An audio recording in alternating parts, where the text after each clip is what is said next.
for mandi rice we making this tomato chutney also. So for tomato chutney we took already green coriander, garlic, tomato, green chilli, lemon juice and salt. So I will mix all this and will show you, and this will serve with our mandi rice.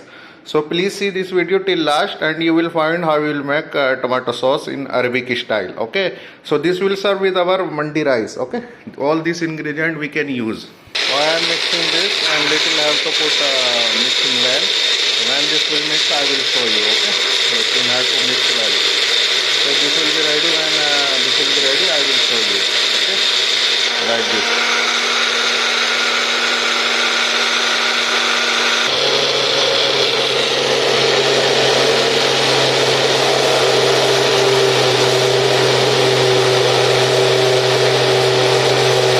Our chutney ready for our mandi rice. So I am putting now our this rice also. So this is have to serve now. Okay.